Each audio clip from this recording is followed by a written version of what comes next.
the old fault lines of Calvinism versus Arminianism, or cessationism versus continuationism, having to do with the gifts of the Spirit, the sign gifts, or Baptist, credo baptism versus paedo-baptism, and Presbyterians. These things are theological, and they are still important. But the new fault lines have quickly moved to center stage, the middle, front and center of the debate.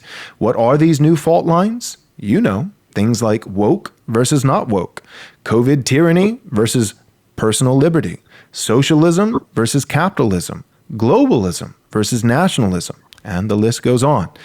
Now, what we're starting to see, in my assessment, in evangelicalism is that when it comes to these new fault lines, I think that we're starting to see that there are basically three camps, and I've kind of titled them or labeled them as such. One is pietism.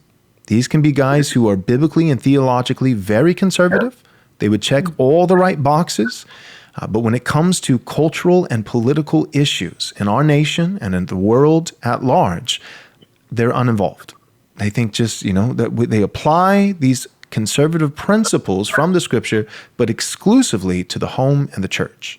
So they'll do the conferences on marriage and family, and they would, sing hymns about how Jesus is Lord of their sweet little heart.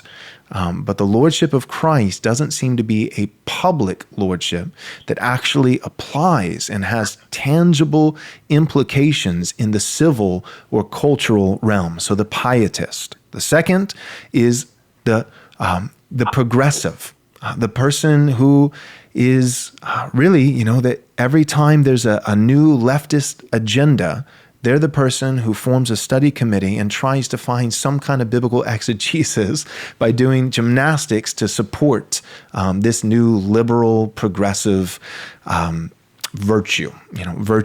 So this is the person who just tries to make the Bible echo whatever the culture happens to be saying in that moment. And the third being perseverance. I try to have 3 P's. So pietist, the progressives, and those who persevere, those who are faithful, meaning that they have the conservative, biblical, true doctrine, but they're also faithfully applying it, right? So it's not just the inerrancy of Scripture, that it's authoritative, but the sufficiency of Scripture. All of Christ for all of life, that the Bible actually speaks not just to our marriages and not just our churches, but it speaks to rulers and kings and princes. It speaks to the civil realm, and it speaks to culture and art and medicine and all these different things. Wait, real quick, before you go, do me a favor. Subscribe to our YouTube channel, click the bell so you'll be notified with all our new content as it comes out on a daily basis. And if you're willing to support this ministry, you can do so by going to rightresponseministries.com/donate. Thanks so much. God bless.